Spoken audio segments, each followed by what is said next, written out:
Welcome to Let's Be Real Sports Podcast, presented by Let's Be Real Media. Watch us live on YouTube and Twitter, and follow us on TikTok and Instagram at LBR_media. Also, subscribe to us on any podcasting platform. What's going on? BLJ here, the best hype man in the NBA. Man, I'm here with Let's Be Real. Tune in. Hello.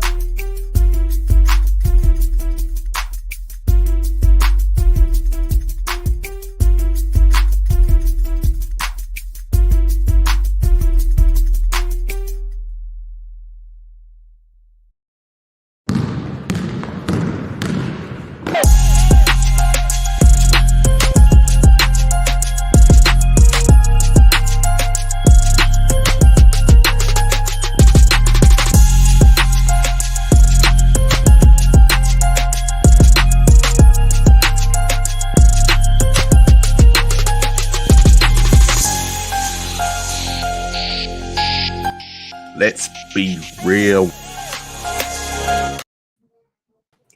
Back. Let's Be Real Sports Podcast. AFC North living. How y'all doing? What is good, everybody? Yeah, we going to the shed now because there's about to be some fighting with this AFC North. I'm just letting you know now.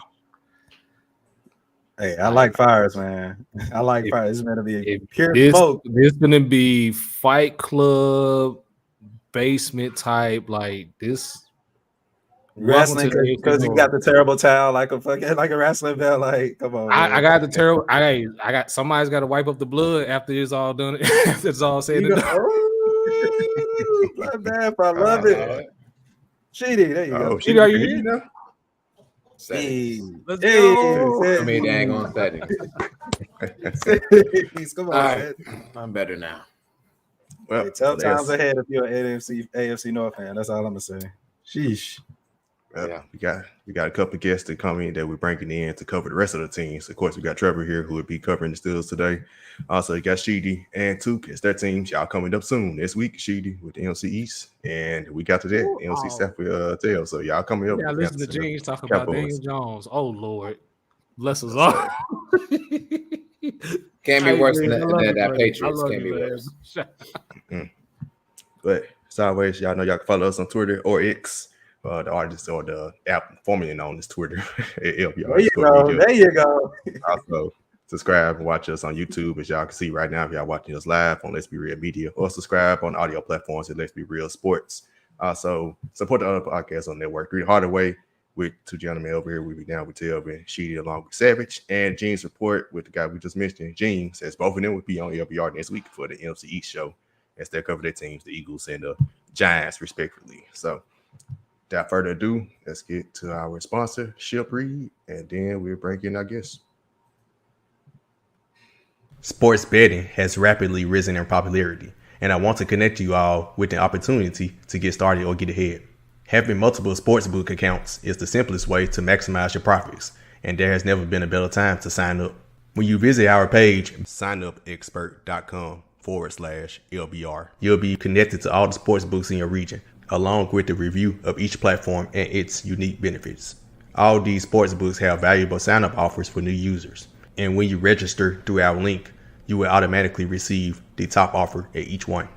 When you use multiple sportsbooks, you ensure that you can always access the best available odds, which is key to successful sports betting. If you want to take advantage of these benefits and support our brand, please consider signing up for your next sportsbook at signupexpert.com/LBR. All right, back. Let's Be Real Sports Podcast, AFC North living episode. Got our guests in. First up, introduce my guy, Trey Fraser, host of the Barbershop Talk Sports Podcast, which I was on, quite about 3 months ago. So, yeah, shout out to my guy, Trey, man. What it do? Something like that. What up, P Shark, the homie Tev Shakir, Sheedy, Trevor, Spivey, Big Biz. Appreciate everybody. This AFC North talk is going to be a bloodbath. It's going to be, like my homie said earlier, he got the towel to wipe off the blood and stuff. So I can't wait to talk about it. For sure. Also, man, shout out, welcome our other guest, fan of the show. I remember he used to check us out all the time. We was on Facebook Live. Spivey, host of the Inside Scoop, where is he Spivey or Spivey? I may have said it wrong. Spivey. My bad, baby. No, you good. You good. What's going on, fellas? How y'all feel? That's what's up, man. I appreciate you being here, man. I appreciate y'all for having me on today to talk this AFC North football. Talk about how these Browns about to take over the division this year. See my man with the terrible towel. See my man with the Ravens hat on. Let's get it popping. I'm ready. That's what I'm talking about, man. Talk about it, man. Let's go. Got some smoke. Well, introducing our last guest who's gonna kick us off with the Bengals. My guy from Twitter, man, with X now, we always chat up on X for a lot of different sports events. My guy, man, Big Biz. How you doing, man? Man, I'm living a dream, man. Never thought I'd live to see my team be actually good in the NFL. So, hey, I'm here. What's up, man? And shout out to our comments. Of course, we got Mike Patton, host of Tune AFC South, always in every week. I got Ryan Harris, host of the Jump Pass for the Tennessee Titans, and got a new fan of the page, Brian Kelly, man. Welcome. What up, Brian? Good, Brian. Chip Kelly's cousin. What's up, Chip Kelly's cousin? What up, Mike Patton? Chip Kelly's cousin. That's a good one. Oh, wow, that's a good one. All right. But no further ado, as y'all know, man, Entrée, we go each team, start with the Bengals. Just give a synopsis about what the team is at, what y'all expect from the team coming to the season, basically giving the audience information that they may not know about these teams because they only follow their own teams or national media doesn't say enough about any of these teams because they cover 32 teams in the whole NFL. So first up, the Cincinnati Bengals, Big Bears. Thank you. Well, I'm just going to start by saying Orlando Brown Jr. We finally got some O-line help for Joe Burrow. I think we're a couple of years ahead of schedule because I don't think most of us anticipated a Super Bowl run 2 years ago. Then last year we fared pretty well, but we got played by the injury bug, and we also got played by Eli Apple. So, we no longer have him. I wish him the best. We got some young bucks in there now. We picked up DJ. I like the kid from Princeton we picked up. We also re-signed Logan at the linebacker position. So we bolstered our defense and our O-line. We got some young talent in the H-back position. Wide receivers are still going to be doing that thing. Hopefully we can move from being almost dead last and running efficiency and move that up. But I think that will be good this year because of our enhanced O-line. Defense is going to be pretty good, but it's going to be a bloodbath in our division. Everybody got a lot better since last year, so hopefully Joey comes back from that calf strain. Hopefully before week 1, but I don't want him to rush. So week 2 or 3 will really determine how good we will be this year.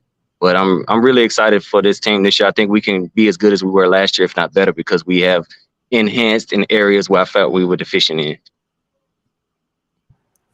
Right. So I kick off the questions.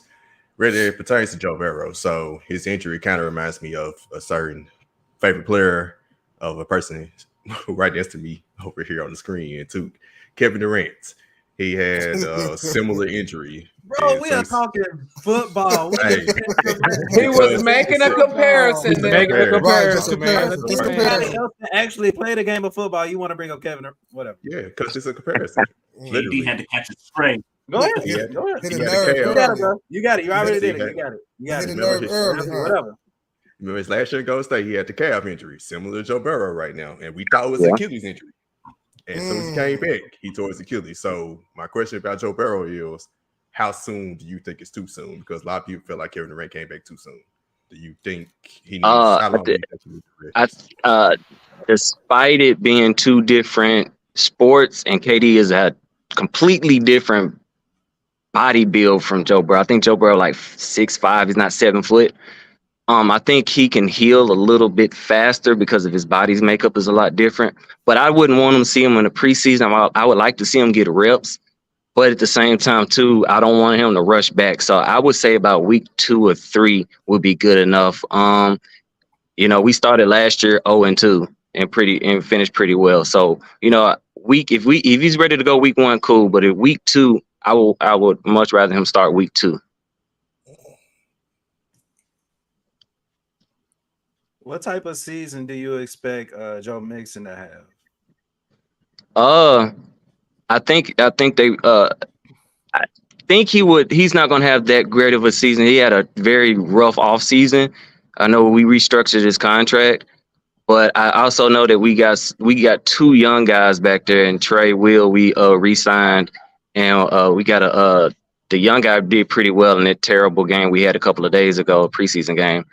I think they might be looking to split carries this year, so I think he will be a great in the passing down, but I think they'll try to run him less and more on like third down, fourth down. Appreciate that, because I was asking that for my fantasy purposes, because they got him projected high, but it's like it's good for me to be able to ask that kind of questions because he did have a pretty okay season last year. I think he missed like a couple games, and then the season before he had like 1,000 yarders. So it's like, you know, with Joe Burrow coming in the season unhealthy, you're gonna need some kind of run game. Yeah, he will be pretty good to pick up for the first couple of games, but just pay attention to how we look on defense.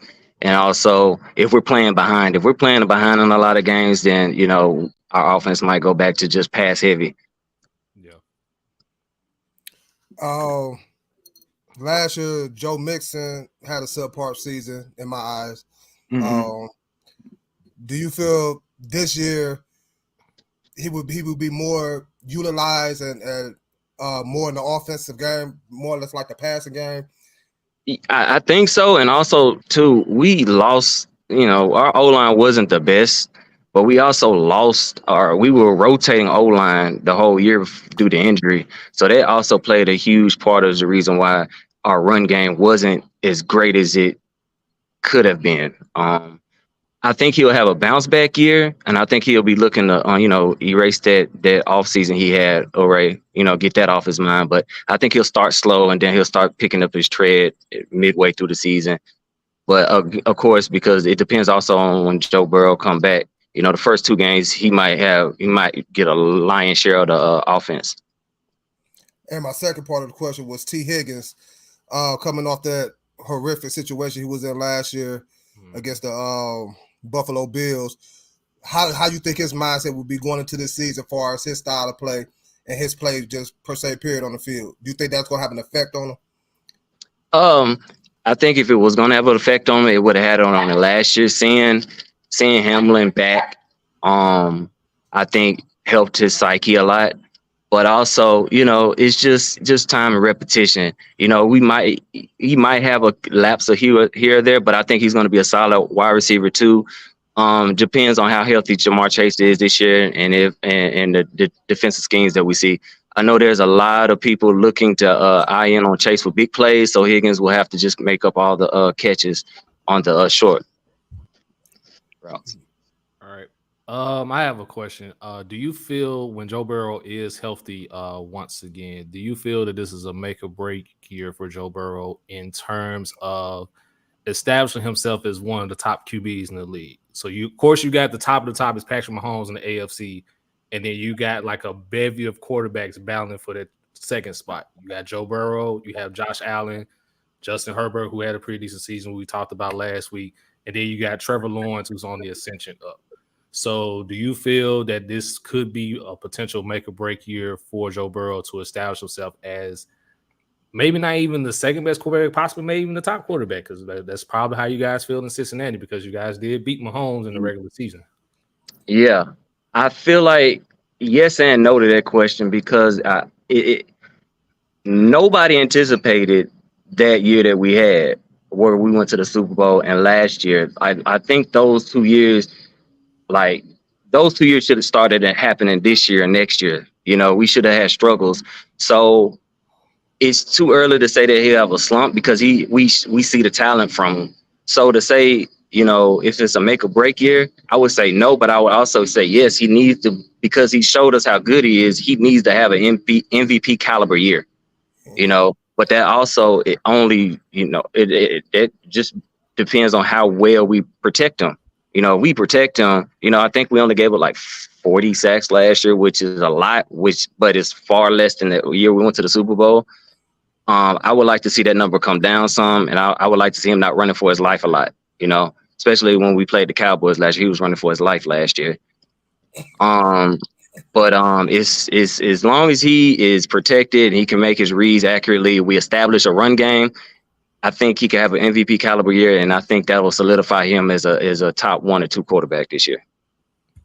It's crazy because, like, for me, and the fellas know, like, I look at Joe Burrow as, coming to last season, somebody that was a number 1 quarterback.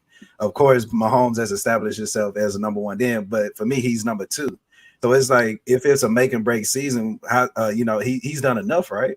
For me, I feel like he's done enough to kind of establish him as a number 2. But for somebody like Trevor, who does, like you said, actually a great question, what can he do to further establish, like, okay, I'm the number 2? You know what I'm saying?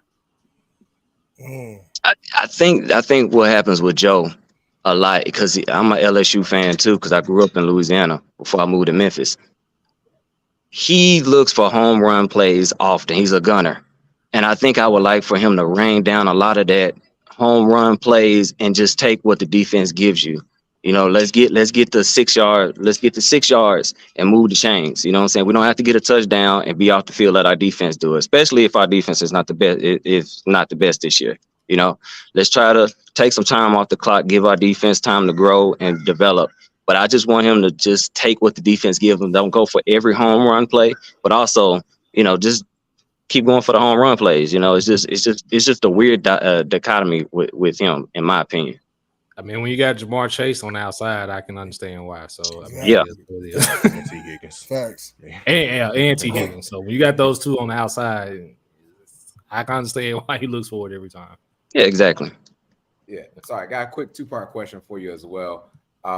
Barring injury, right? The Bengals were supposed to see Buffalo in the regular season. Do you think that the Bengals not playing them during the regular season helped them beat Buffalo in the playoffs? And my second question is, this defense is not talked about enough. Whether it's the coordinator or the players that are putting in this position, where do you rank this defense this upcoming season? I think there was a lot of carryover. To answer your first part of the question, I think there was a lot of carryover from that incident in Buffalo, from that hit that caused, it was a lot of emotion in that game. And I think the team who reined their emotions in won that game. And I honestly thought that our emotions were going to be too high and that we were going to lose that game. But to see that we actually won it, I was impressed by how we handled it. Our defense, to me, gotten better, but it's unproven because we're so young right now. But in our division, I would think that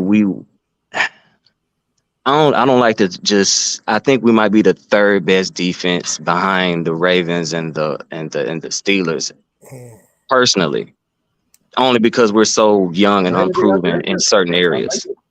I like that. So better than the Browns. I love that. I just want to make sure I heard him correctly. Okay. Hey, look. I mean, the Browns got a lot to prove, man. But it's gonna be ugly in this division. I think the winner of this year's Super Bowl is gonna come from our division this year. I can see that. You're right about that, because I got the Ravens going to the Super Bowl. So he said if Lamar was playing against the Bengals, already got him going to the Super Bowl. So, but hey, Biz, I got a question for you. So Joe Burrow is supposed to be getting this contract extension. So we just saw Justin Herbert get $260 million with about 100 and I don't know what it was, 180 something. Was it higher than 180 something? Yeah. I don't even know how all of a sudden, Lamar and Jalen Hurts gets 175, and then now Herbert gets 260. I don't know how that happens, but yeah, you're right. You're absolutely right about that. We all know. Come on, man. Right. Of course. So the Bengals are notoriously known to be cheap asses, right? So very much so. Are the Bengals going to back up the Brinks truck for this guy? I mean, he went to a Super Bowl, almost won the Super Bowl, went back to the AFC title game, has gone, toe to toe with Mahomes, the best quarterback in the league, beat him 3 times out of 5, I think. is Mike Brown going to be the dude to come up with the money bags? To answer your question, yes, and for one reason, he's a homegrown kid. He's from Ohio. You know what I'm saying? They're going to want to keep Ohio in Ohio. You know, they let him walk in Ohio State. You know, it is what it is on that. You know what I'm saying? They're going to keep him there, and then he led them to a Super. When the last time we've been to a Super? I don't think I was born when we went to the Super Bowl last. You know, we've been perpetual Jeff Fisher 8-8 or less than forever. You know, so the last time it was entertaining to watch us is when we had Ocho Cinco and Terrell Owens. You know, we were been known as the Bungles my whole life. So, you know, imagine growing up, your dad's a Steeler fan and you a Bengals fan, and he's confused as to why. You know what I'm saying? So, yeah, they're going to back up the brink shut for people like me. Yeah, I don't know.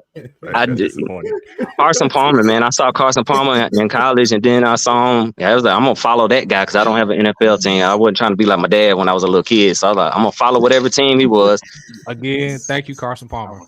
Hey, I respect it. Thank you, Carson I Palmer. respect it. Like, you've been a Bengals fan since that's a long time. Like, yeah. So I respect it. And my dad been talking cash all the time. Like, yeah, this is how I feel to win the Super Bowl. I was like, all right, Dad. All right.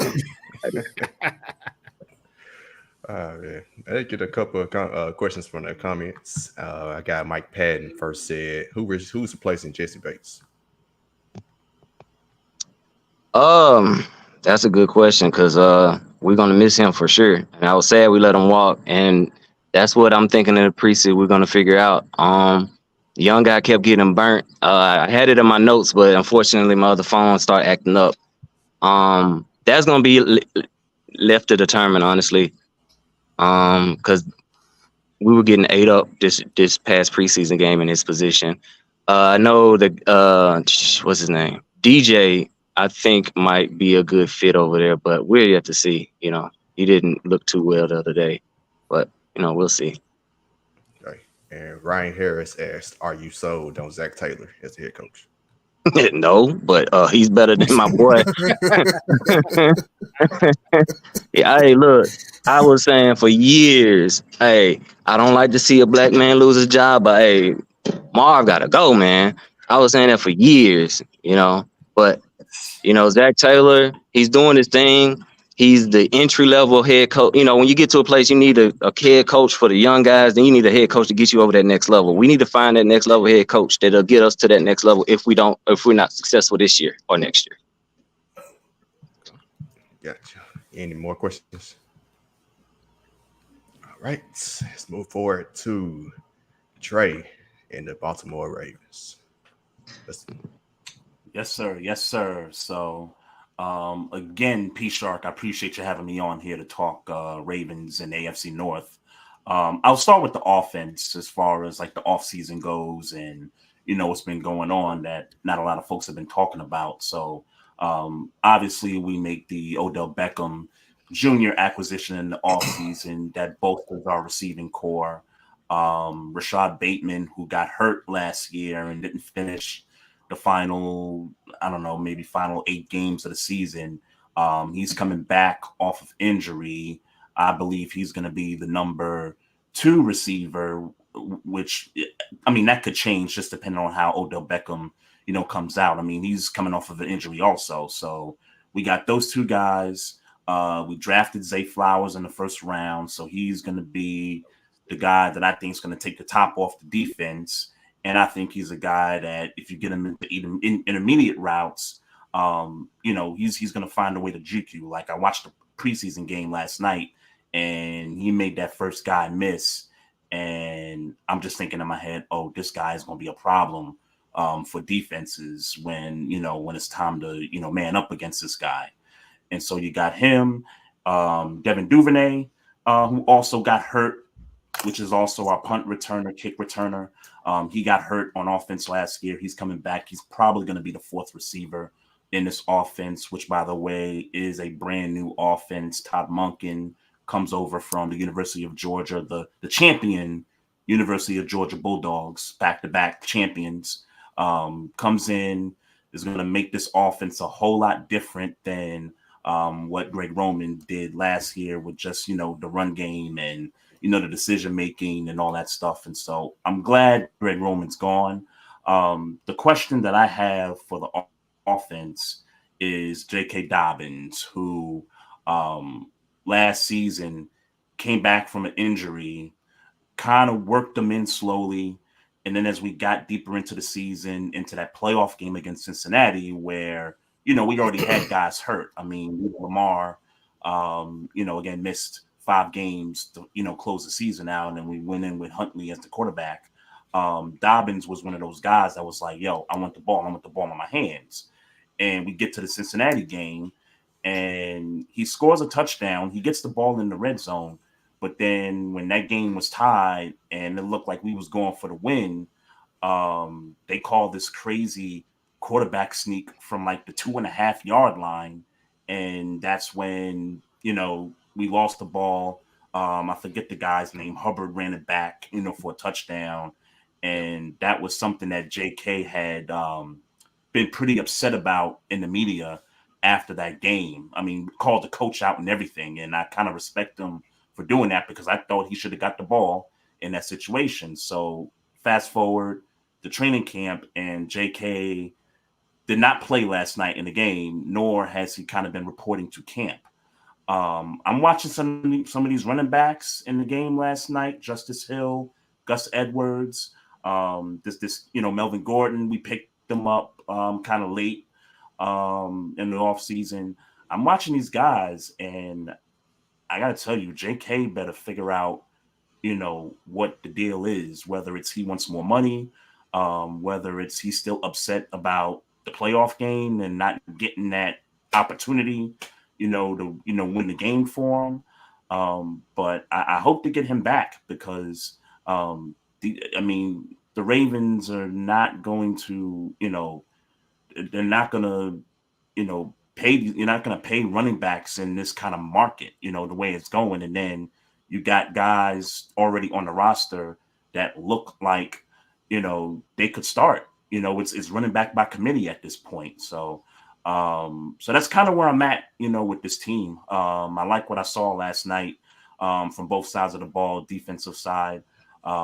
Just quickly on the defense, though, I'm worried about the absence of Marcus Peters. And I thought we were going to sign him to a newer deal, maybe a little bit of discount or whatever. But I'm going to miss the toughness and that, that swag that Marcus Peters brings to the field. And I get he got hurt last year and he was coming off that injury and he didn't look the same. Like there was a few games late in that season last year where he just didn't bother to make the plays that he normally makes. And so maybe that was the decision that the Ravens said, hey, we're just going to move on. But I'm just worried about who's going to replace this guy's toughness, the swag, and, and all that stuff. So. Gotcha. So I'll kick out the questions again. This time, kind of similar, but not the same exact question. But Lamar Jackson has missed the last 2 seasons. He hasn't finished the season. Basically, y'all missed the playoffs 2 years ago because he got hurt. Kevin Durant too, huh? Since he's from Baltimore, huh? He like Kevin Durant too. Nah, he had the same injury as Kevin Durant. Not the same. No, okay. It was a comparison. Comparison because of the injury. Okay. I see he really touched a nerve with that one. I see. Yeah, he did, man. Bring up people that don't even know it. They ain't got nothing. I love the KD slang. It wasn't slander, it was still comparison, but but anyway, Lamar, like I said, y'all missed playoffs 2 years ago because he missed. Y'all lost the rest of y'all games he missed. Then last year y'all snuck in, and then pretty much y'all still should have won the game even without him. So, what's your concern level for his injury history? Well, we didn't sneak in. Well, P Shark. I not to interrupt you, but we didn't sneak in. We clinched the playoff spot. Like y'all made it. Week 16, week 17. So y'all made it. I'm just saying. I was really saying y'all kind of y'all struggled down the stretch without them. That's what I was basically saying. Not saying y'all. Sure. Offensively, I should say y'all back into the playoffs. Yeah. I'm with you. So what's the concern though about his injury? I'm with you. Yeah. I don't see an injury like concern this year. I think the couple of years I think was more so contributed to Greg Roman not developing Lamar Jackson into a more, better passer. Greg Roman used to run plays like so. He would run pass plays when it called for run plays, and then do the exact opposite. Would run plays when you should be passing. And so I think in some of those situations, I thought he ran too much, which is what got him hurt. And so I think in this offense with Todd Monken, I think that they're going to incorporate a lot more passing concepts. I think Lamar is still going to be Lamar. He's still going to run, when things break down, and he's going to make plays. I do believe that. But I think there's going to be more emphasis on, being able to throw the ball. And we got the receivers to do that now, and, we got a top 3 tight end in the game, too. I forgot to mention Mark Andrews. And our offense is going to be difficult to defend under this offense, I believe. Speaking of which, Sheedy, if you want to go. Okay, I'll go ahead. So speaking of which, you did just mention Mark Andrews, and you did mention the addition of Odell Beckham, and we know how he tends to get when he's not getting enough targets his way as he feels that he should. And it's safe to say that Mark Andrews is Lamar Jackson's go-to guy. So my thing is, I'll circle that around and circle back with this. What are your expectations for Odell Beckham this year? I think so. You're a Steelers fan, and so you've watched our games for a number of years now. When you notice when it comes to the receiver position for the Ravens, we always get that one like vet receiver in the offseason, whether it was Derek Mason, Antoine Bolden, Steve Smith Sr. I think that Odell Beckham is going to fill that role the way that those guys in the past did. Derek Mason, for his time here, was mostly a possession receiver, move the chains on third down, things like that.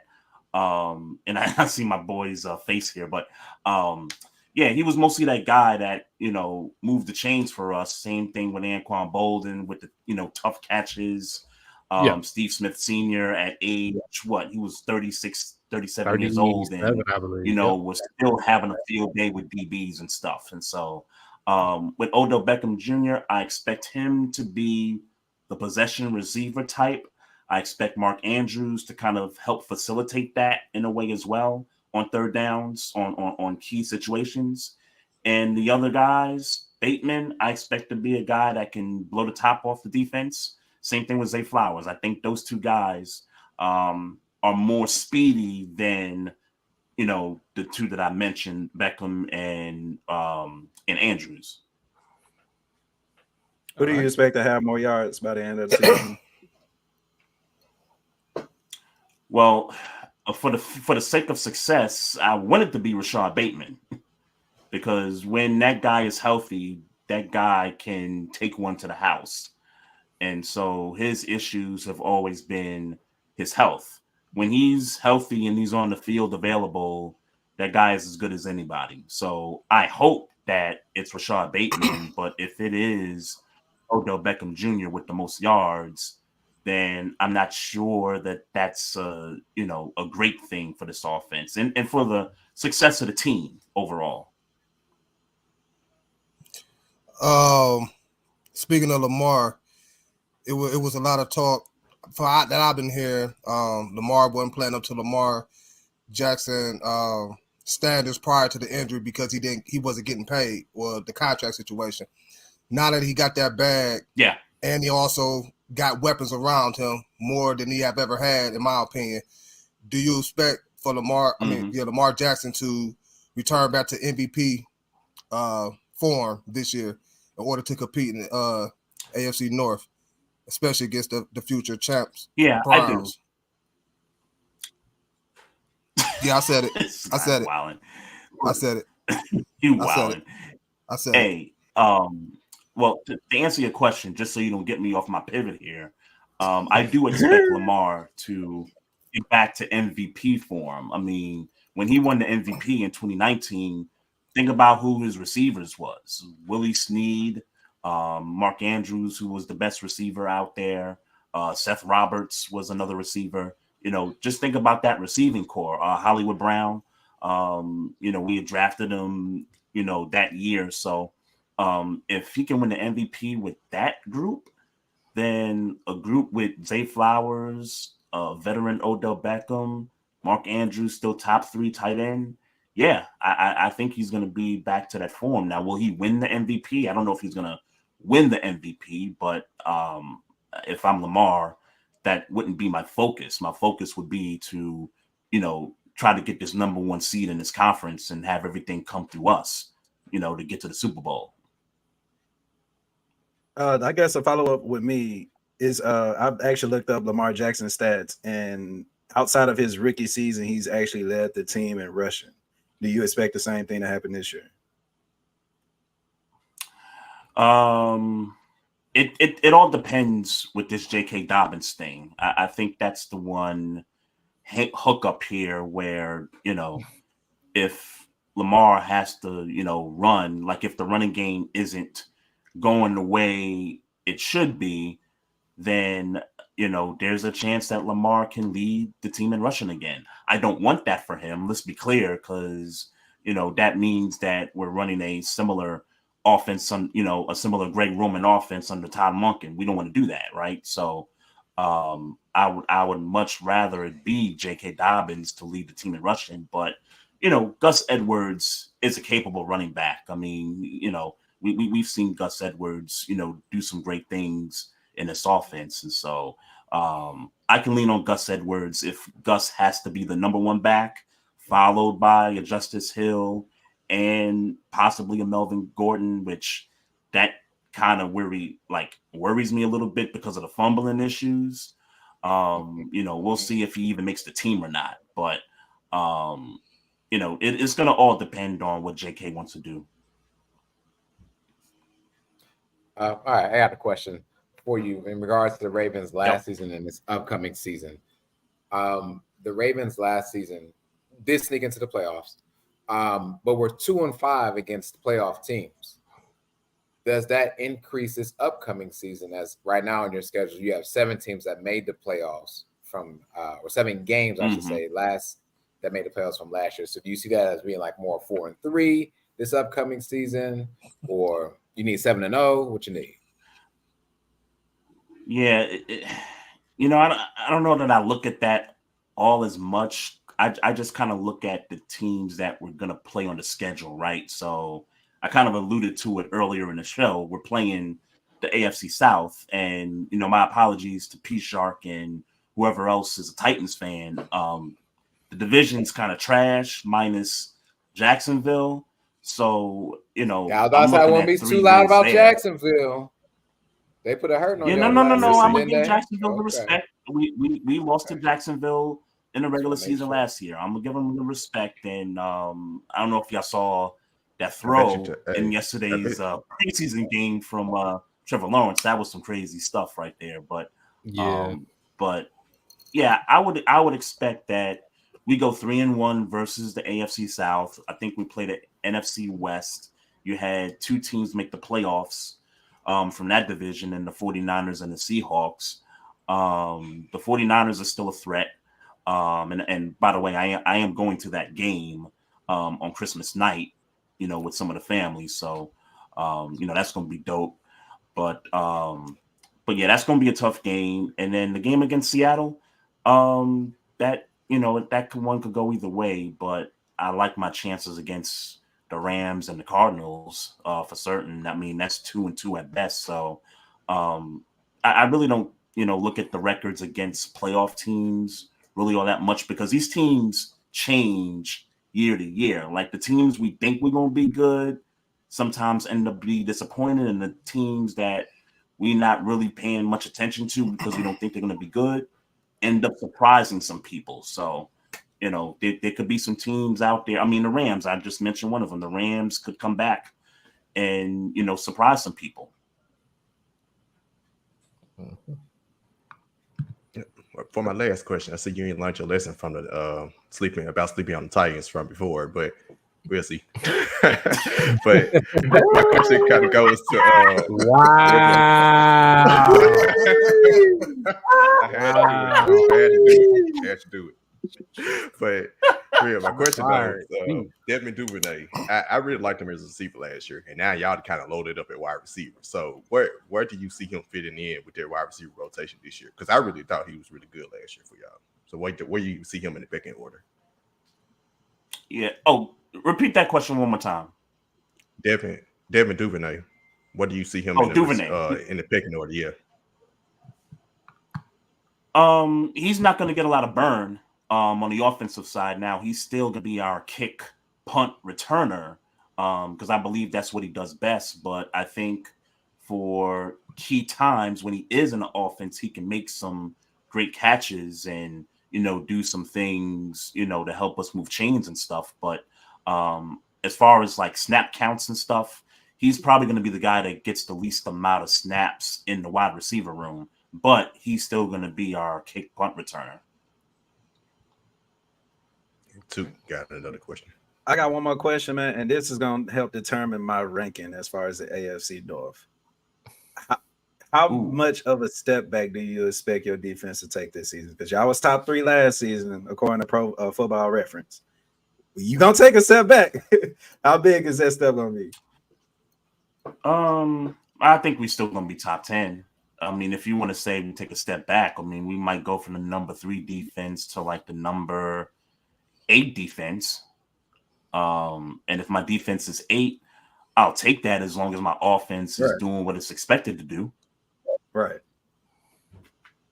Cool.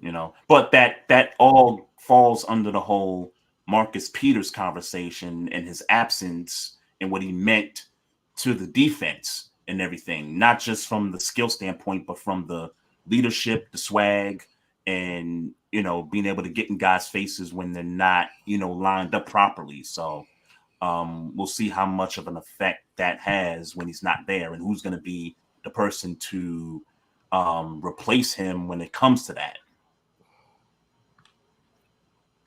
Gotcha. And question from the comments. Mike Patton asks, how's that battle for left guard between the vet and the rookie 6th rounder going? Not great. Not great at all. I watched that battle last night, and it's safe to say that Ben Cleveland is not going to be the dude to be starting at left guard there. I really think. And we'll see. I mean, there's 2 more preseason games, and we'll see exactly how that shakes out. But I would expect I would expect the rookie to get in there and get that spot. But Ben Cleveland gets pushed around a lot, so I expect him to be the backup. Gotcha. And another question from Brian Kelly. Who is your starting running back right now without J.K. Dobbins? Right now, it's got to be Gus Edwards. And then it'll be Justice Hill at the number 2 spot. And then, like I said, if Melvin Gordon gets picked up, then he'll be the 3. But it really, JK need to hurry up and get back and, figure out, the whole money situation. The running back market has been a topic of discussion for about a few weeks now. And I just don't know that JK is going to win that battle. And one last question for Mike. Do you believe Chuck Smith makes a difference as a coach for the pass rushers?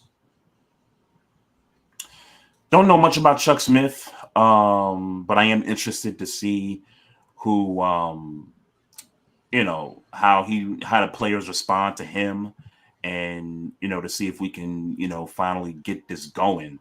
Pass rush has been inconsistent since Terrell Suggs. I would have to say it's been up and down. We hadn't had that guy that got you 17, 18 sacks.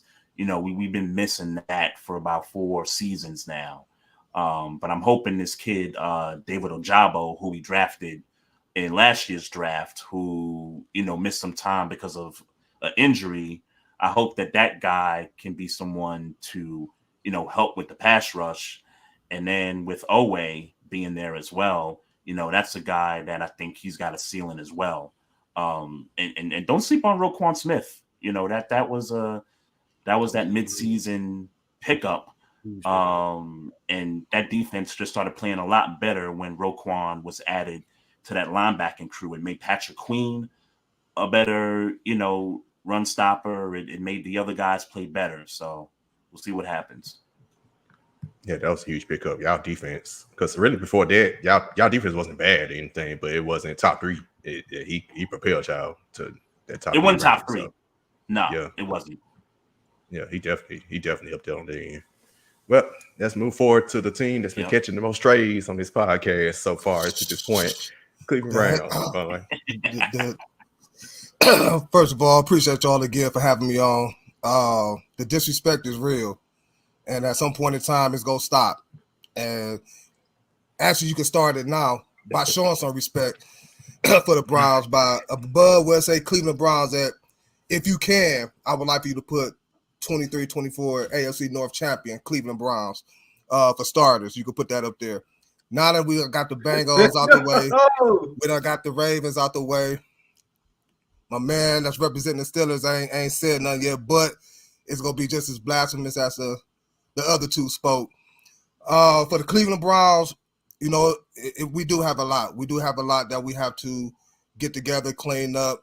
A lot of knock on us been our health. So first and foremost, as long as we can stay healthy, we can cause some problems, not just in the AFC North, but in the AFC period.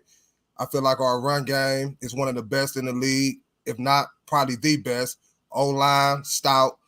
For years, since we done came back for 99 when we came back, we never established that franchise quarterback. We done drafted quarterbacks here and there, figure they could be the guy to take us to where we need to go. Excuse me? So I'm just reading the comments. Ryan, just keep going. Yeah. Okay. They were just making sure that Sean was out the massage chair. That's all. I said the disrespect got to stop, and it's going to stop now. But, we picked up that franchise quarterback in Deshaun Watson. I know a lot came with him. He said in the off-season, off the field situations. But we got all the tools that we need to get the job done in the AFC North, in the AFC period. Again, I said the run game. We added last year Amari Cooper, who now have a full offseason working with Deshaun Watson. We added Elijah Moore this season, hopefully to fill in that slot position that guys like Anthony Schwartz couldn't hold up his end, can't catch a cold, can't catch nothing. So hopefully Elijah Moore can fill in that role. Defensively, we added key pieces, Super Bowl champion Juan Thornhill, leading that back end of the group. We added Zadarius Smith from Minnesota via trade to put on that line with the best defensive lineman in the game right now, and Myles Garrett, to cause much havoc on that. We added Dalvin Tomlinson to also plug in that middle. So I feel like, again, as long as we stay healthy with the pieces that we brought in, we are very well positioned to not only dominate the AFC North, but dominate the AFC as a whole period. So this season, y'all just, get ready. Get forward to looking at these Browns. I feel like division-wise, we're going to go 500, probably except against the Bengals. I think we'll take both games from Cincinnati. We'll split with Pittsburgh. We'll split with Baltimore. I expect that. But get ready for them dogs this year. Just get ready for the dogs. We coming. So you sound like a big believer in Kevin Stefanski. How big a believer are you in Kevin Stefanski? You believe in Kevin Stefanski. That's part of the reason why a lot of people are kind of out of the Browns. So make a case for him being a good coach. Stefanski follow, as long as he put together a good game plan and continue to follow the game plan that he put together, utilize Nick Chubb how we need to utilize him. I know we don't have Kareem Hunt no more. Try to incorporate him more in the passing game. However it is, you got to do it. He get his play calling better. I got confidence in Stefanski to get the job done this season. I got confidence. He got the pieces around him. He got the personnel around him. There's no excuses. He had excuses in previous seasons, but this year is none. Everything we needed, we didn't have a draft. Our draft was free agency. I feel like we addressed every need that we needed to address. So it's all on Stefanski. As long as he come out with a good game plan and follow the game plan and don't panic when times do get hard, because they are going to get hard, considering the fact we are in the AFC North.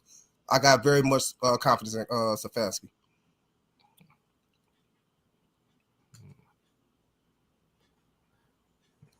Next question. I have a question. A lot with Cleveland's how they operate on the offensive side is relegated towards the run with Nick Chubb.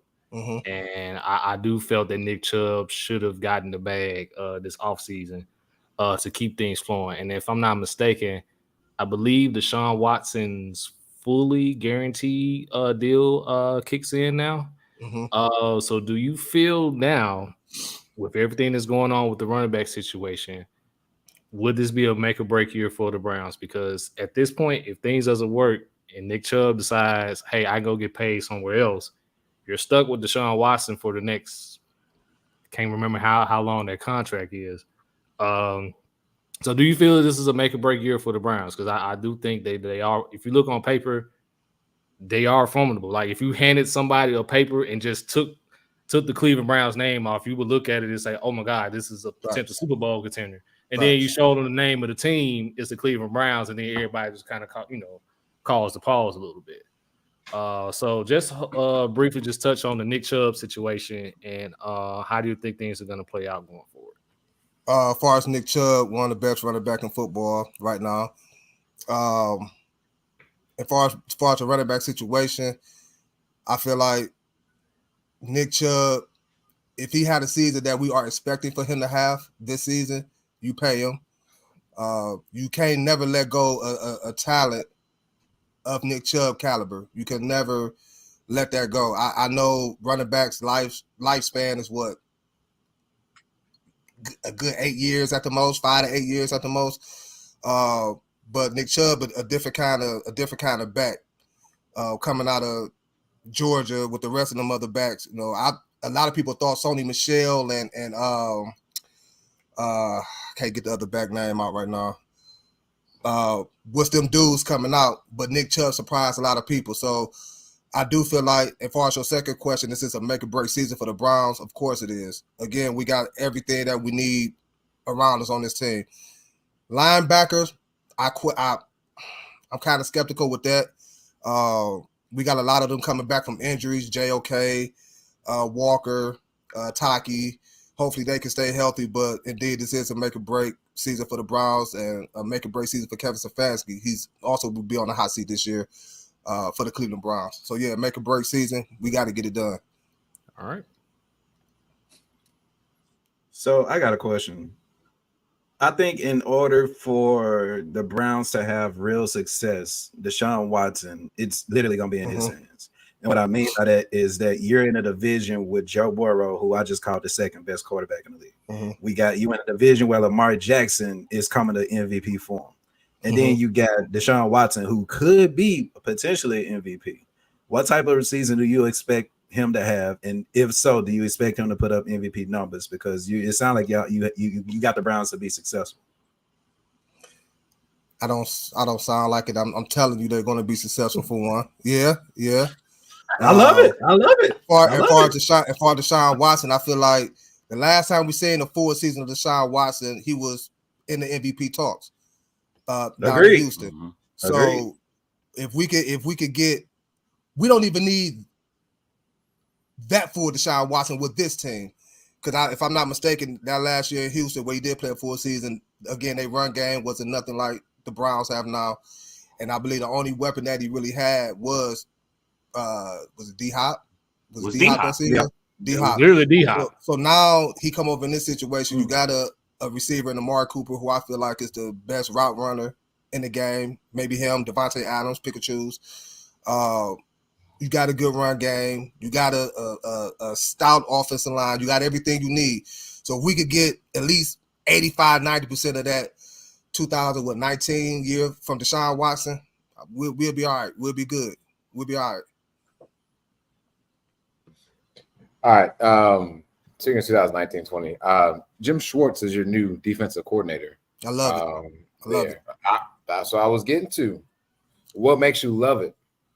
I like the wide nine scheme that he runs, which enables our defensive linemen, our ends, to really get to the quarterback. I think that's another reason why they made the trade for Za'Darius Smith to pair him up with Myles Garrett.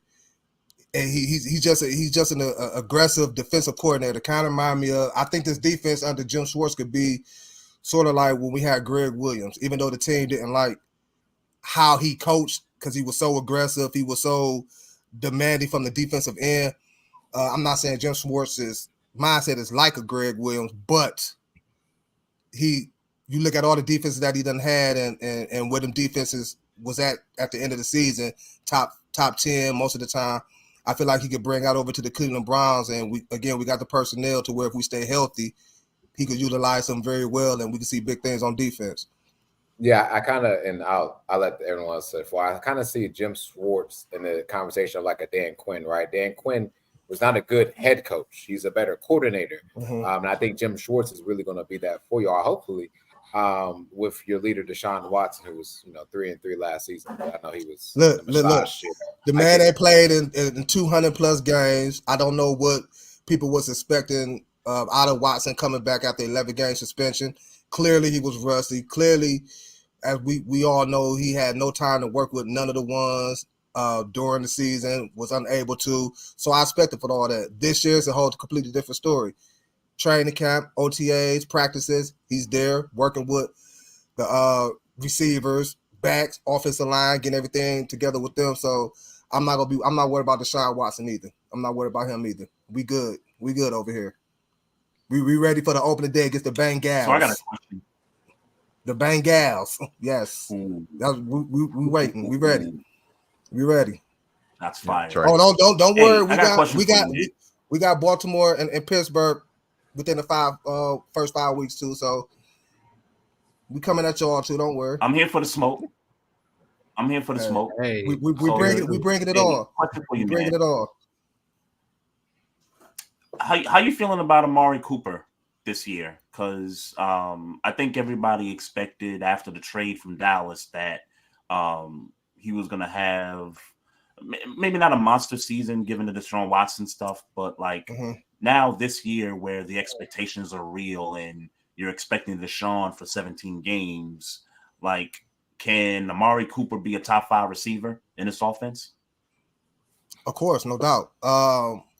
He was a good receiver with Dak Prescott, with that quarterback. So what that mean? Man. So I mean, I feel Amari Cooper last year he had Jacoby Brissett for 11 games, and he put up the stats that he did. I believe he have over 1,000 yards receiving last year. Now you bringing in a much better quarterback than what he had last year for the first 11 games. And again, my big thing is they had a whole offseason to work together. So I feel like I expect big things from Amari Cooper this year. Big things. All right. Yes, we done. All right, man. I can't wait till we get to the predictions. Oh man, this is gonna be hilarious. I think we know who somebody got. Two people. All right, Trevor, finish us off with the all right. So the Pittsburgh Steelers are coming off a yet 500 or better season last season under Mike Tomlin, which I believe makes about 14 straight. I'm sorry if I forgot the number. Steeler Nation, please forgive me at this point. I'm going right off the top of the dome. After flip-flopping as far as who we should have started at quarterback, we finally made the right decision and go with Kenny Pickett, who should have been a starter from week 1 instead of Mitchell Trubisky, but that's just me. George Pickens came out and established himself as a top dog in the receiving core. I fully expect him to have a big season. Expect him in the top 100. I'm booking that right now in NFL top 100 next when we do this talk next season. Suffered a loss. We lost Cam Sutton on the defensive side of the ball to the Lions, unfortunately. I think that's going to take a slight hit, but I think with the addition of Patrick Peterson to go alongside Mika Fitzpatrick in the safety, and then of course with the draft, us getting Broderick Jones from Georgia, who, if you saw any of Georgia's defensive linemen, this guy had to block these guys in practice. So you already know if that defensive line is good and he has to block them in practice, he's just as good as well. Of course, we added Joey Porter Jr. in the draft as well to help out in the secondary. So we were tied for the league in interceptions last season, and I fully expect us to be, if not at the top, at least close to that. Now that we have Minka Fitzpatrick and Patrick Peterson, may not be the best as far as like what they used to be as far as covering, but they could still get some takeaways, especially with Pat Pete and Minka Fitzpatrick back there. Definitely looking for Najee Harris to have a decent season as well, now that the offensive line is steadily improving. And all honestly, we're going to be looking up right now. I think this is going to be, everyone's expecting a huge breakout season for Kenny Pickett. I'm not expecting it this season. I think it's more so next season. I think he really needs a full season under his belt, but I do like the combination that the chemistry that he's forming with George Pickens, which I feel why he may be in the top 100. And then hopefully our guy, Calvin Austin III, can make his way onto the field. He's our guy from Memphis who could take the top off of a defense. So if he's able to make his way on the field, that's great as well. But what scares me about the offensive side of the ball is our offensive coordinator, Matt Canada. I feel he should have been gone last season. His play calling has been atrocious, to say the least. Always throwing short of the sticks. If it's 3rd and 6, he's throwing it 4 yards and is hoping Deontay Johnson can get the rest. That's assuming Deontay Johnson catches the ball. Let's just keep it real. So I expect the Steelers to be right around 9 to 10 wins this year. Do I expect them to make the playoffs? Probably not. I see them as a fringe playoff team at this point. But that's all I got for the Steelers, and I open it up for questions. I got one. There you go. You gonna go. What's your expectation come from Najee Harris this year, coming off the season he had last year? Yeah, Najee Harris, I think, had a real subpar year, and I think he did miss some time as well with injury. I fully expect him to really have a huge season because we're not as explosive on the offensive side of the ball as people like to think. We don't score a lot of points. So if you don't score a lot of points, what you got to do? Play a lot of defense, which all of our money is invested in, and be good in the running game, which we have Najee Harris. We have a better offensive line. So I fully expect him to have a much better year this season than last season. And then another thing on top of that, I'll just leave it at that because I forgot to mention it in my thing, but I'll mention it later. Go ahead. I feel like that's the same question every year. Has your offensive line gotten better? I would say it's got better this year because our offensive line has been shaky those last 3 years. We had to deal with Ben Roethlisberger, so I'm not going to even lie to you. I think Broderick Jones kind of solves it just a little bit. I still think we could have used a little extra bodies on that offensive line, but we'll see. We'll see. All right, in the spirit of being like Mike Tomlin, right, saying that 500 or greater every season, your first 5 games, versus San Francisco, versus Cleveland, at the Raiders, at the Texans, versus Baltimore. Can you all be at least 3-2 in the first 5 games, or do you see you guys being more like a 2-3, maybe 1-4? The answer is Pittsburgh can be 3-2. To be honest, I can go out on limb so they can be 3-1 because we can definitely beat the Browns. But fire. I just think because knowing Pittsburgh the way I know Pittsburgh, they'll find a way to lose a game that they're supposed to win. And that was what will plague the Steelers last season. They lost too many games that they were supposed to win, i.e. to the Jets at home, i.e. to the Patriots at home last season. So can they at least be 3-2? Yes. Do I expect it?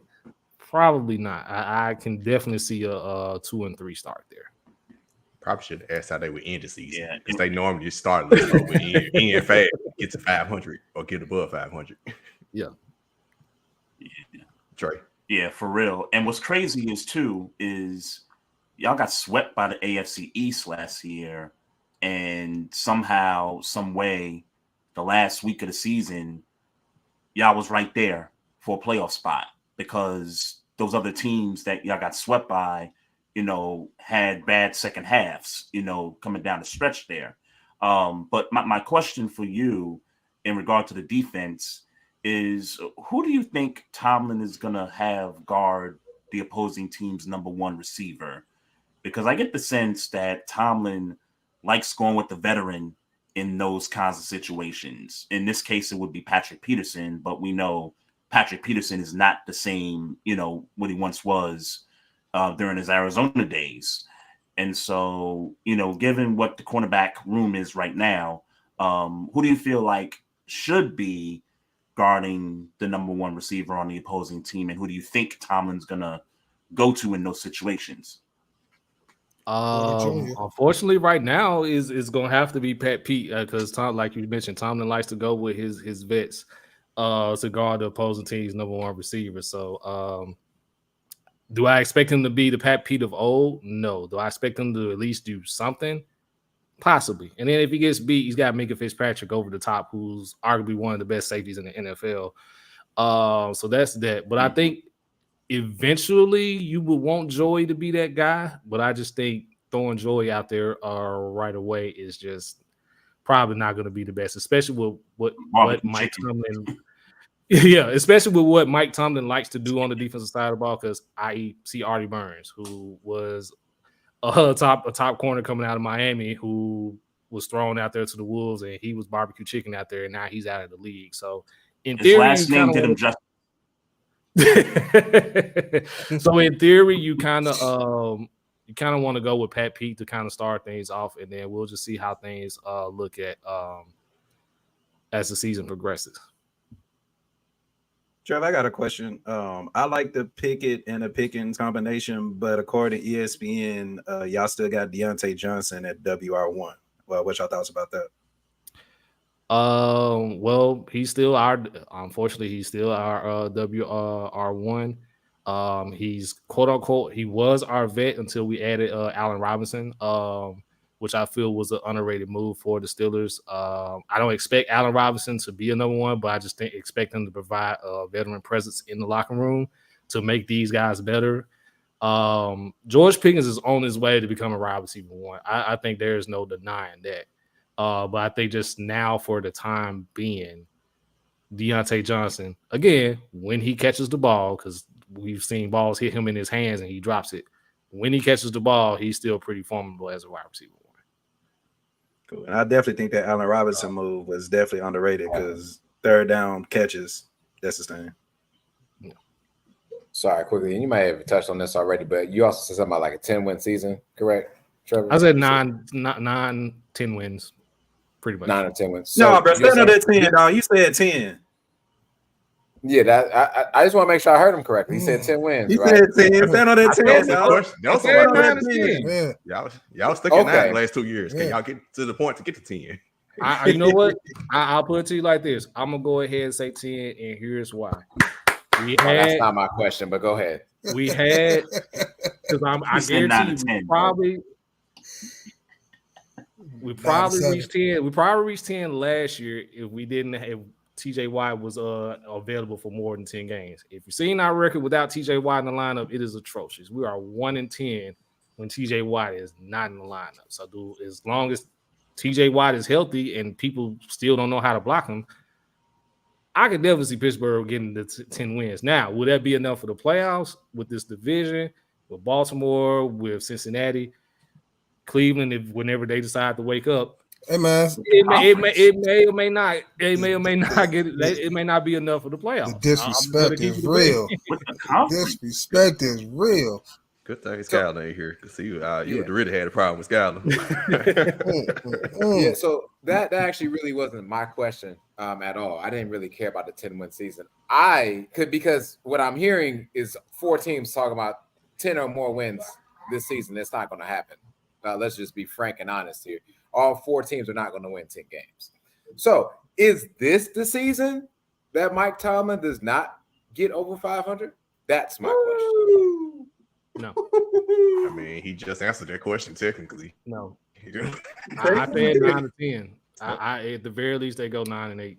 It's the first for everything. It's the first for everything. I said it. I thought we'd be there last season, and we went 9 and 8 with what we had, and we got a much easier schedule this year than we had last year. So I can see 9. But you also said you guys lose the games you should win. True. And according to you, 2 of them L's coming by Cleveland. So according to you. Our record in the North wasn't good. Our record in the North wasn't good last season. I can tell you that right now. So, I mean, it's very possible that it could happen at 8 and 9. But I just think that with the schedule we have this year, it's a tad bit easier than last year, and everyone is coming back. So, assuming everything pans out, like I said, I'm not expecting Kenny Pickett to, just wow everybody this season. So I can see another 9 and 8 season. And then from there, the expectations for Kenny Pickett and that offense, really start. Yeah, realistically, though, when I look at the schedules for all 4 of these teams, it wouldn't shock me if all 4 of these teams, with the playoff structure that it is now, with the division winner and 3 wild cards, that all 4 of these teams make the playoffs. It wouldn't shock me to see that. It wouldn't at all. It would all 4. It would all 4, yeah. It wouldn't. All 4? Yes. 4. It would. Hey, you're telling me that would mean no one but one team from the AFC East is getting in. And you're trying to tell me the Bills, the Jets, and the Dolphins, of those 3 teams, 2 of them is getting in for sure. 2. It would be 1. It would be 1. But I'm telling you, there are going to be 2 teams from the AFC East, which means there's not going to be 4 teams of the AFC North. That's just me speaking, but I know it's y'all's week. Go ahead. The Jets it can potentially happen. Looking at it it's potentially. I'm telling you. No, we had this conversation. So it's a very possibility. It's a very possibility that can happen. Okay, I want to hear the rankings now. Let's just get to all this. I want to hear the rankings now. Let's go and get to it. AFC North predictions. Let's start where we know who I guess potentially have winning the division. But let's start with Trey, followed by Vaughn, then Trevor, then circle up the Sheedy, me, then Tuku. Good. I'd love to be last. So Trey, what's your division ranking? Ravens number 1. And I'm just gonna say it right here, right now. I think we go 14-3.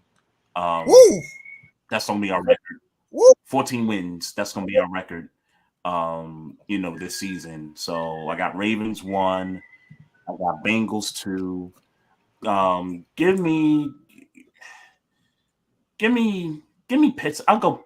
Nah, you know what? Give me Browns 3. Give me Browns 3 and Pittsburgh 4.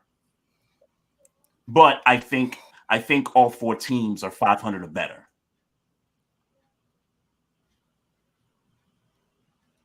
All right, Vaughn. I got Cleveland winning the division, 12 wins, 12-5, followed by the Cincinnati Bengals. 12-5. Yeah, 12-5, followed by the Bengals, followed by Baltimore, with Pittsburgh coming in last in the division. Trevor. Wow. As much as I would love to put Pittsburgh at the top of the division, that's just realistically not going to happen. But I do have the Baltimore Ravens taking. Have faith in your squad, man. Have faith in them. I do have the Baltimore Ravens taking this division at 12 wins, actually, as opposed to 14. I think Cincinnati takes just a slight step back from last season, so I have them coming in second. I'm going with my Steelers to finish in third once again, and Cleveland will be on the bottom looking up once again.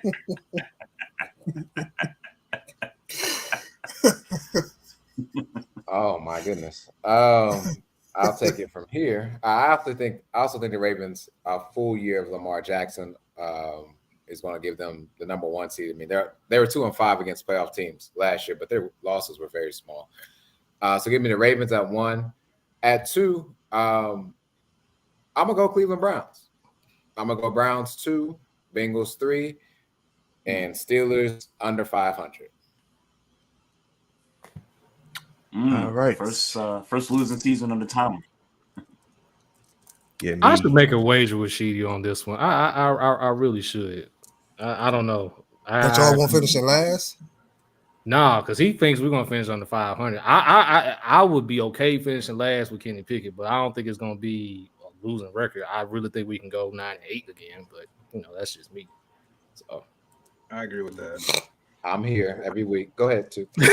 I'm going. Tuke, Tuke got last. My fault. He did last. My fault. Give me the Ravens first. Last 2 years they were on pace to win the division before Lamar got hurt. So I'm gonna trust that Lamar's gonna stay healthy this year. Get hurt again, then I'm gonna have to go ahead and not pick y'all after that. So they're gonna get it. And I ain't predicting they go 14-3, but they do go 14-3. One of those 3 losses come in October against the Tennessee Titans in London. So be ready for that, Trey. That's all I want to say in that. But I'm ready for that smoke. I'm ready for that Twitter smoke. Yes, sir. I'm ready for October. Ready for the game now. You got me ready. But after that, give me let's go. Give me the Bengals to finish second. I mean, right behind. I think it's gonna be neck and neck between those two. Vaughn, you have talked me into the Browns finishing third. The past couple of years, I've had to talk Skyler and Trevor into the Steelers finishing 500. They've been down on us and they weren't gonna do it. Now we actually reverse it. Trevor's predicting to go 9 to 10 wins. I'm finally predicting the fall to come, them not to finish above 500. So the Steelers will finish fourth. They're gonna finish right below 500, probably 89. They're still gonna be like Jeff Fisher right there, right? 17, 89. They're gonna be right there close to 500. If it was 16 games, they'll be 88. But give me y'all. I think the Browns will have a winning record. Like you said about Deshaun Watson, I don't count last year.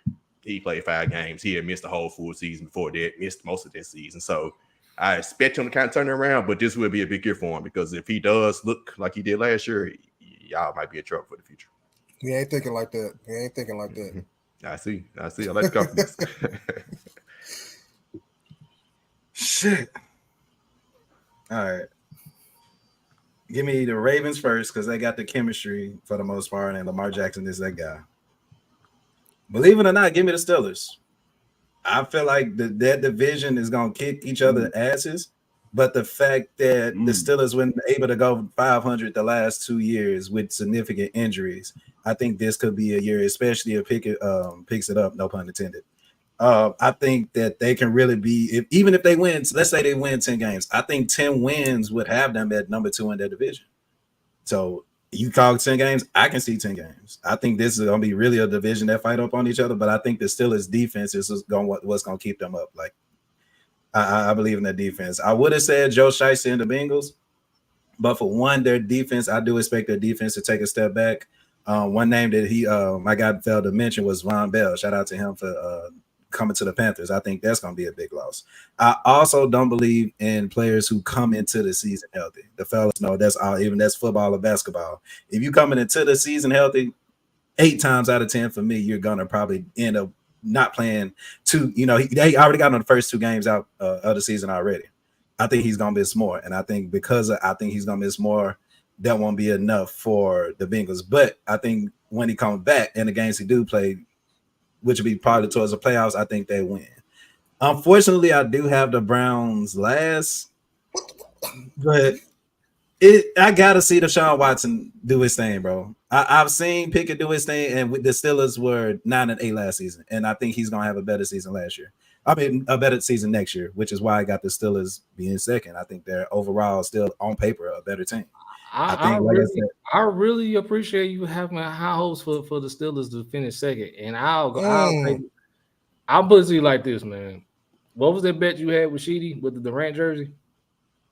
If the Phoenix Suns would have won the championship, he would buy a Durant jersey. If Pittsburgh finished the second, find that Durant jersey. I got you, because I honestly don't think that it's going to happen. Let me go put money on that too. But I mean, to me, chemistry matters, man. Chemistry matters. And I understand chemistry matters. I understand chemistry matters. I just look. We have we have arguably the best coach in the division, but we also have have the worst quarterback in the division because he's entering, honestly, his first full season as a starter. So he's gonna really have to have a huge season for them to even contend for the AFC North. I just don't, because I don't see him better than Joe Burrow, Lamar Jackson, or Deshaun Watson for that matter. True, but with the Browns is also, bro, we got a commandment. If a team or a player show us who they are, we got to believe them. And we said the same thing about Deshaun Watson. I love Deshaun Watson. They still have a question mark. They still have a question mark, though. He got to show me. Exactly. He got to show me. Yeah, they have a question mark for this thing. Yeah. He got to show me. It's coming from the same guy that used to cheer for the Browns because of Baker Mayfield, though, right? Whoa. Because Baker showed me. Baker showed you what? Did Baker make the playoffs? What? Wow. Come on, man. Come on. He made it. I need to see Deshaun Watson perform. Kenny Pickett, they went 500 football, and TJ Watt missed the games. Let me ask you a question. Said if he would have played, y'all probably would have won 1 or 2 games more. That would have had y'all at 10 games. Therefore, y'all would have been second in the division. Can I ask you a question? You said Baltimore win the division because of chemistry. Chemistry where? I mean, just like kind of overall, like the coach and the quarterback chemistry is what I'm trying to say there. And I do think because this is offensively on paper, this is the best team Lamar Jackson has played with. But where's the chemistry at? The coach and the quarterback and the coacher. They brought in certain pieces to fit in certain pieces that they've already had. Yeah. Like my guy said, though, OBJ gonna come in and fulfill a role other players have had. You get what I'm saying? Like I get he new, but he's still gonna be a part of that system, which is why they brought him in as well as everybody else. That system and that culture is still in there. And like I said, the AFC North, it's up for grabs, but I do think that chemistry with Lamar Jackson having an MVP type season this year, I hope he does have. I think they're gonna have him number one. You think their chemistry is better than what Cincinnati have? No, but I don't. Like I told you, Joe Burrow is coming into the season unhealthy. He already gonna miss the first 2 games. For me, just me personally, me. In football, basketball, I don't care what sport. If you come into a season unhealthy, for me, 8 times out of 10, them not gonna be the only games you miss. And those gonna be significant games. Okay. All right. Yeah. All right. Yeah. Against the Ravens, it's the second game they got on their schedule. So. Okay. Like, come on, y'all! Like, y'all got a happy Lamar Jackson, dog. When have we ever really seen Lamar Jackson happy? 2019, they got him out of MVP year when the Titans smacked on the playoffs. Being unhappy since. Come on, man. Yeah. I love the show. Yeah, I went to that game close too. The show now. Go ahead and wrap it up then. Right after that Titans guy. As you can see, ladies and gentlemen, the AFC North, we beat up on each other. So it's all we do. Like, I can be 100% wrong, and I love it. But yeah. But we know who coming out on top though. We know. It won't be the Cleveland Browns, but anyway. On top of what? That's the opposite. I'll troll it. It could be though. Literally anybody can win this division, but I favor Cincy or Baltimore more, and I think Baltimore has a more complete team right now. Is the only thing that's stopping them is Lamar at this point. If Lamar can have a relatively healthy season, what's stopping him? And when Odell Beckham was in Cleveland, who was the OC? Todd Monken. Mm-hmm. There you go. Well, he wasn't getting them. He wasn't getting them many targets. That's where he wasn't getting targets at. He better quarterback now. Who's the quarterback? Look, you right. You're right. You're right. Absolutely right. Absolutely right. No argument from me here. Absolutely right. That's what you know what? Baker Mayfield becoming the new John Wall for our podcast, man. We need to find somebody else. It's a snow because we gotta talk about him eventually because I think he's QB1 for the Buccaneers and we ain't got to the QB. He's in the QB battle for QB1. Yeah, that's a big question mark there. He might not get that. When I saw that, I was like, "What?" Oh man, but we got 2 weeks. We got 2 weeks until then. I gotta make that long, man. Damn, he did it to himself. He sure did. What QB is? He played for Toop's favorite team, the Panthers, and didn't do well. He still it's on the side. That's a special. It's a rough for my guy, man. He's still in the league. He's still getting paid. Shout out to him. Oh man, but man, that does it for sure. Oh, man, enjoy y'all. Definitely Trey and Vaughn. Also, Big Biz on there. He had a shootout, man. Appreciate y'all definitely coming in. Trey, letting people know where they can follow you at. Yeah, no doubt. I'm one half of the Barbershop Sports Talk podcast, along with my best friend Maestro Styles. Every Tuesday we do a live podcast show. You can catch us on YouTube, on Twitter at Barbershop SPOR2, and we got the Facebook page where you can also watch us on Facebook Live as well. You can also hit us up on the gram at Barbershop Sports Talk Podcast. All our episodes drop on the audio dial every Wednesday, wherever you get your podcast streaming. So now check us out there. Definitely getting the boys follow. Would have had Maestro come on, but we got 2 Steelers fans on the show already. So Trevor and Skyler. So we're definitely going to get Maestro in another time. Probably some NBA talk or something. And Vaughn, let people know where they can follow you at. Hey Vaughn, let the people know where they can follow you. I hear my bad. If y'all can catch the Inside School, follow us Mondays, Wednesdays, and Fridays. We'll be live on Instagram at the Inside School with Spivey. Also live on YouTube at the Inside School with Spivey, and also catch me on the Signature Series Network as well. So Monday, Wednesdays, and Fridays, 7 p.m. We there. We get it in.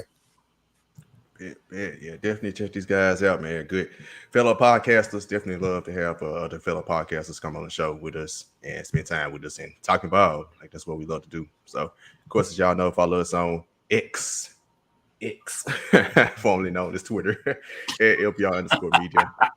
Also, Instagram, TikTok, and check out YouTube Shorts, of course. Facebook.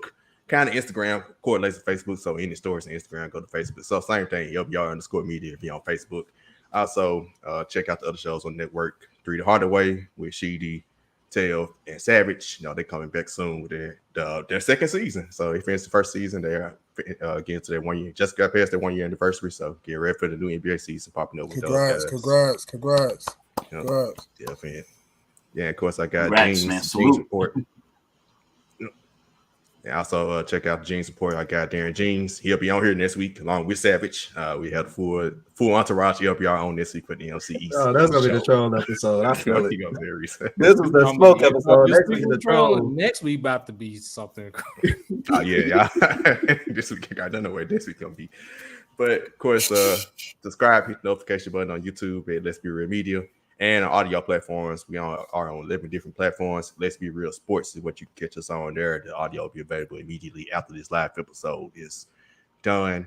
And of course, follow me on X, the artist or the app formerly known as Twitter at DaWayne_P Shark. Yeah, I'm at the Art of Trevor on X while it's still the logo is still an X before Elon changes it again. Of is a preposition, so don't capitalize it. Capitalize everything else. It's really shitty.